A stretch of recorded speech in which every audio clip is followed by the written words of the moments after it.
Hi hello welcome back to our channel. ഒരു റിലേഷൻഷിപ്പിന് ശേഷം പെട്ടെന്ന് തന്നെ വേറൊരു റിലേഷൻഷിപ്പിലേക്ക് പോകുന്ന സ്ത്രീകളെ കണ്ടിട്ടില്ലേ?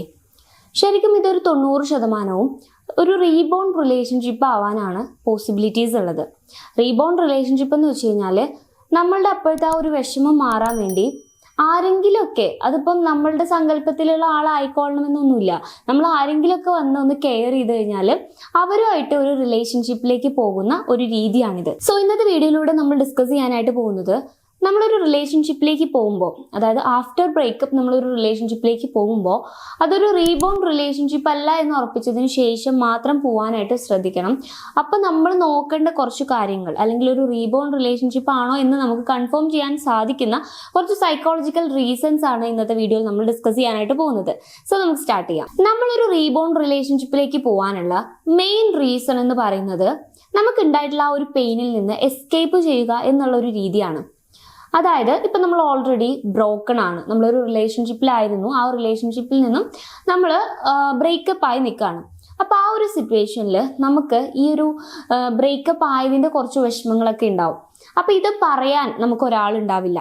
അതുപോലെ നമ്മുടെ സങ്കടങ്ങൾ പറയാൻ, നമ്മുടെ ഇമോഷണൽ ആയിട്ടുള്ള പല സിറ്റുവേഷൻസും ഹാൻഡിൽ ചെയ്യാൻ നമുക്ക് കൂടെ ഒരാൾ വേണമെന്ന് തോന്നും. അതൊരിക്കലും നിങ്ങൾ പ്രണയമായി തെറ്റിദ്ധരിക്കരുത്. ഇപ്പോൾ ചില ആളുകൾക്കൊക്കെ, ഇപ്പോൾ ഗേൾസ് തന്നെ ഫ്രണ്ട്സ് ഉണ്ടായിരിക്കും. വുമൺസിൻ്റെ കേസിൽ സ്ത്രീകൾക്ക് സ്ത്രീകൾ തന്നെ ഫ്രണ്ട്സ് ഉള്ള ആളുകളുമുണ്ട്. അപ്പോൾ അവർക്ക് ഇത്തരത്തിലുള്ളൊരു റിലേഷൻഷിപ്പിൻ്റെ ആവശ്യമില്ല. ഇനി നമുക്ക് ഫ്രണ്ട്സ് ധാരാളം ഉണ്ടെങ്കിൽ പോലും ഇത്തരത്തിലുള്ള റിലേഷൻഷിപ്പിലേക്ക് പോകുന്നവരുമുണ്ട്. അപ്പോൾ ഞാൻ പറഞ്ഞു വന്നത് എന്താണെന്ന് വെച്ച് കഴിഞ്ഞാൽ, അപ്പോൾ ഇത്തരത്തിൽ നമ്മൾ ഒറ്റപ്പെട്ട പോലത്തെ ഒരു ഫീൽ ഉണ്ടാകും. കാരണം ഒരുപാട് നാളൊരു റിലേഷൻഷിപ്പിലായിരുന്ന നമ്മൾ പെട്ടെന്ന് ആ ഒരു റിലേഷൻഷിപ്പിൽ നിന്നും ബ്രേക്ക് ആകുമ്പോൾ നമ്മൾ ആ എവിടെയോ ഒറ്റപ്പെട്ട പോലെ, അല്ലെങ്കിൽ നമ്മൾ ആ ഒരു സിറ്റുവേഷനിൽ സ്റ്റക്കായി നിൽക്കുന്ന ഒരു ഫീൽ ഉണ്ടാവും. അപ്പോൾ നമുക്ക് ആരെങ്കിലും ഒരാൾ ഏതെങ്കിലും ഒരു സൈഡിൽ നിന്ന് കുറച്ച് കെയറുമായിട്ട് മേ ബി നമ്മളെ ഇങ്ങോട്ട് അപ്രോച്ച് ചെയ്ത് കഴിഞ്ഞാൽ നമുക്ക് അവരോട് ഒരു താല്പര്യം തോന്നും. പല ആളുകളും ഇത് പ്രണയമാണെന്ന് തെറ്റിദ്ധരിക്കാറുണ്ട്. കാരണം അവരുടെ ഉള്ളിൽ ഒരുപാട് മുറിവുകളുണ്ട്, അവർ ബ്രോക്കൺ ആയിട്ട് ഇരിക്കുകയാണ്. അപ്പോൾ അവർ ഹീൽ ചെയ്യാൻ വേണ്ടിയിട്ടാണ് ശരിക്കും പറഞ്ഞു കഴിഞ്ഞാൽ ഈ ഒരു റീബോൺ റിലേഷൻഷിപ്പിലേക്ക് പോകുന്നത്.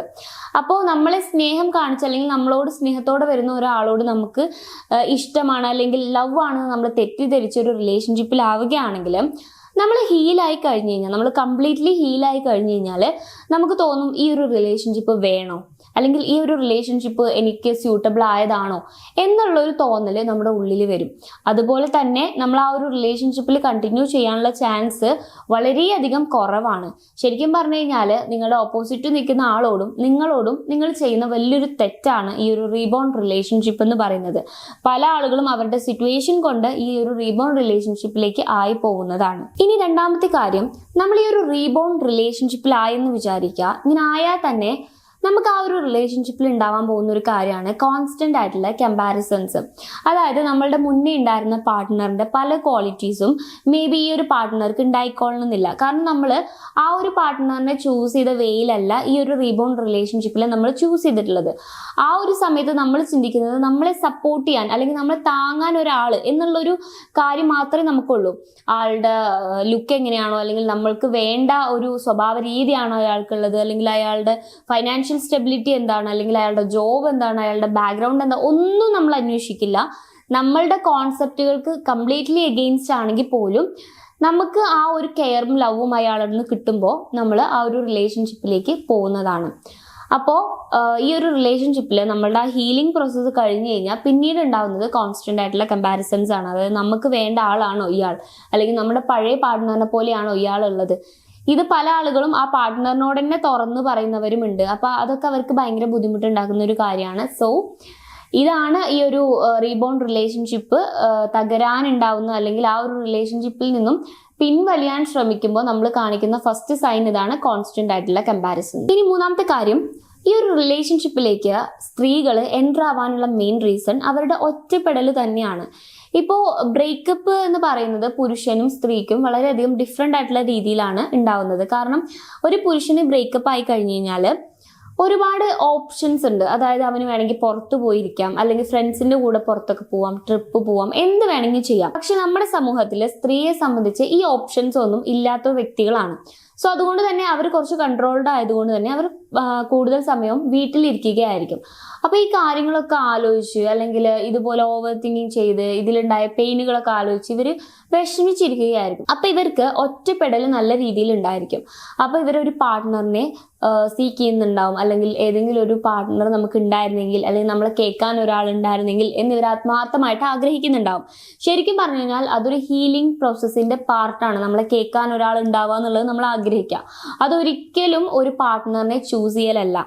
ഇനിയിപ്പോൾ നിങ്ങൾ ഒരു ബ്രേക്കപ്പ് ആയ ആളുമായിട്ട് ഒരു റീബൗണ്ട് റിലേഷൻഷിപ്പിലേക്ക് ആവാൻ വേണ്ടി പോവുകയാണെങ്കിൽ നിങ്ങൾ ഉറപ്പായിട്ടും ആ ഒരു വ്യക്തി കംപ്ലീറ്റ് ആയിട്ട് ഹീൽ ആയതിനു ശേഷം മാത്രം അവരെ പ്രപ്പോസ് ചെയ്യാനും അവരുമായിട്ടൊരു റിലേഷൻഷിപ്പിൽ ആവാനും ശ്രമിക്കുക. നിങ്ങൾക്ക് വേണമെങ്കിൽ അവരെ സപ്പോർട്ട് ചെയ്ത് ആസ് എ ഫ്രണ്ട് എന്നുള്ള രീതിയിൽ അവരുടെ കൂടെ നിൽക്കാം. അവർ കംപ്ലീറ്റ് ആയിട്ട് ഹീൽ ആയതിനു ശേഷം മാത്രമേ അവർക്ക് കൃത്യമായിട്ടുള്ള ഒരു ഡിസിഷൻ, ഒരു റിലേഷൻഷിപ്പിന്റെ കാര്യത്തിൽ കൃത്യമായിട്ടുള്ളൊരു ഡിസിഷൻ എടുക്കാൻ സാധിക്കുകയുള്ളൂ. അതിനു മുന്നേ അവരെടുക്കുന്ന ഡിസിഷൻ എല്ലാം അവരുടെ ഒരു മെന്റൽ സിറ്റുവേഷൻ അങ്ങനെ ആയതുകൊണ്ട് അവർക്ക് നിങ്ങളും അവരെ വിട്ടു പോകുന്നുള്ള പേടി കൊണ്ട് അവരെടുക്കുന്ന ഡിസിഷൻസ് ആണ്. ഇനി നാലാമത്തെ കാര്യം ഇമോഷണൽ അൺഅവൈലബിലിറ്റി ആണ്. അതായത് ഇവർക്ക് ഓൾറെഡി ഇമോഷണലി അവൈലബിൾ ആയിട്ടുള്ള ഒരു പാർട്ട്ണർ ഉണ്ടായിരുന്നിരിക്കും. അപ്പം ഒരുപാട് കാലം, ഇപ്പോൾ ഒരു 1 ഇയറോ 2 ഇയറോ അല്ലെങ്കിൽ അതിൽ കൂടുതൽ വർഷങ്ങളൊക്കെ ഇത്തരത്തിലൊരു വ്യക്തിയായിട്ടുള്ള ഒരു റിലേഷൻഷിപ്പിലായിരുന്നു ഇവരുണ്ടായിരുന്നത്. പെട്ടെന്ന് ഈ ഒരു റിലേഷൻഷിപ്പ് ബ്രേക്ക് ആയി പോകുമ്പോൾ അവർ കംപ്ലീറ്റ് ആയിട്ട് അവർക്ക് ഇമോഷണലി അവൈലബിൾ ആവുന്ന ഒരാളെ കിട്ടാണ്ടാവും. അപ്പൊ ആ ഒരു സിറ്റുവേഷനിൽ അവർക്ക് അവൈലബിൾ ആവുന്ന, ഇമോഷണലി അവരെ സപ്പോർട്ട് ചെയ്യുന്ന ഒരാളെ അവരെപ്പോഴും ആഗ്രഹിക്കും. അതുകൊണ്ടാണ് കൂടുതൽ സ്ത്രീകളും ബ്രേക്കപ്പിന് ശേഷം ഒരു റീബൗണ്ട് റിലേഷൻഷിപ്പിലേക്ക് പോകുന്നത്. ഇനി 5ാമത്തെ കാര്യം, ഇതൊരു വാലിഡേഷൻ സീക്കിങ്ങിന്റെ ഭാഗമാണ് എന്ന് വേണമെങ്കിൽ നമുക്ക് പറയാം.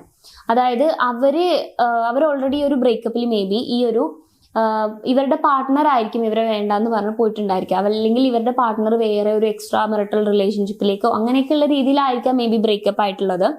അപ്പോൾ ഇവർക്ക് ഇവരെ തന്നെ ഇഷ്ടമില്ലാത്തൊരു സിറ്റുവേഷൻ ആയിരിക്കും. അതായത് നമ്മളെ കാണാൻ കൊള്ളില്ലേ, അല്ലെങ്കിൽ നമ്മൾ ഒരു വേർത്ത് ആയിട്ടുള്ള ഒരാളല്ലേ, അല്ലെങ്കിൽ നമുക്ക് എന്തെങ്കിലും പ്രശ്നങ്ങളുണ്ടോ, ഇത്തരത്തിലുള്ള ഒരുപാട് സംശയങ്ങൾ അവരുടെ ഉള്ളിലുണ്ടാവും. സോ അവരെ തന്നെ ബോധിപ്പിക്കാൻ ശ്രമിക്കുകയാണ്, ഞാൻ അട്രാക്റ്റഡ് ആണ്, എന്നെ ആളുകൾ സ്നേഹിക്കും, എന്നെ ആളുകൾ വാല്യൂ ചെയ്യും, എന്നെ ആളുകൾ കെയർ ചെയ്യും. അതിൻ്റെ ഭാഗമായിട്ട് നമ്മളെ ഇങ്ങോട്ട് പ്രപ്പോസ് ചെയ്യുന്ന, അല്ലെങ്കിൽ നമ്മളോട് ഇങ്ങോട്ട് സ്നേഹം കാണിക്കുന്ന ആളുകളുമായിട്ട് ഇവരൊരു റിലേഷൻഷിപ്പിലാവാൻ ശ്രമിക്കും. ഇതിനെയും നമ്മൾ റീബൗണ്ട് റിലേഷൻഷിപ്പിന്റെ കാറ്റഗറിയിൽ തന്നെയാണ് പെടുത്തുന്നത്. അപ്പോൾ ഒരു ബ്രേക്കപ്പിന് ശേഷം ഉണ്ടാവുന്ന എല്ലാ ബന്ധങ്ങളും റീബൗണ്ട് റിലേഷൻഷിപ്പ് ആണെന്ന് നമുക്ക് പറയാൻ സാധിക്കില്ല. പക്ഷേ നിങ്ങളൊരു ബ്രേക്കപ്പ് ഫേസ് ചെയ്യുന്ന ഒരാളാണെങ്കിൽ ഒരിക്കലും ആ ഒരു ബ്രേക്കപ്പിൽ നിന്നും നിങ്ങൾ കംപ്ലീറ്റ് ആയിട്ട് ഹീൽ ആവാതെ ഇത്തരത്തില് ഒരു റിലേഷൻഷിപ്പ് എന്ന രീതിയിലുള്ള ഒരു ഡിസിഷൻ എടുക്കാതിരിക്കാനായിട്ട് ശ്രമിക്കുക. ഇനിയിപ്പോൾ നമുക്ക് കാലയളവല്ല ഒരാളെ ഹീൽ ചെയ്യുന്ന ഫാക്ട് എന്ന് പറയുന്നത്. അത് നമ്മളുടെ ഒരു മൈൻഡ് സെറ്റ് പോലെ ഇരിക്കും, നമ്മൾ എത്ര പെട്ടെന്ന് ഒരു ബ്രേക്കപ്പിൽ നിന്ന് ഹീലാവുന്നു എന്നുള്ളത്. നിങ്ങൾ ഹീലായി എന്ന് നിങ്ങൾക്ക് ഉറപ്പുണ്ടെങ്കിൽ, അല്ലെങ്കിൽ ഈ ഒരു പാർട്ട്ണർ നിങ്ങൾക്ക് ആപ്റ്റ് ആയിട്ടുള്ള ഒരാളാണെങ്കിൽ നിങ്ങൾ ഉറപ്പായിട്ടും ആ ഒരു റിലേഷൻഷിപ്പ് ചൂസ് ചെയ്യുന്നതുകൊണ്ട് തെറ്റൊന്നുമില്ല. പക്ഷേ റീബൗണ്ട് റിലേഷൻഷിപ്പിനുള്ള പോസിബിലിറ്റീസ് അവിടെ കൂടുതലാണെന്ന് മനസ്സിലാക്കുക. സോ ഇതിനെ കുറിച്ചിട്ടുള്ള നിങ്ങളുടെ ഒപ്പീനിയൻ എന്താണെന്ന് താഴെ കമന്റ് ബോക്സിൽ കമന്റ് ചെയ്യുക. വീഡിയോ ഇഷ്ടമാണെങ്കിൽ ലൈക്ക് ചെയ്യുക, ചാനൽ സബ്സ്ക്രൈബ് ചെയ്യുക. കൗൺസിലിംഗ് റിലേറ്റഡ് ആയിട്ടുള്ള എന്തെങ്കിലും സർവീസുകൾ ആവശ്യമാണെങ്കിൽ സ്ക്രീനിൽ കാണുന്ന നമ്പറിൽ കോൺടാക്ട് ചെയ്യാവുന്നതാണ്. So it's me Rashna signing of.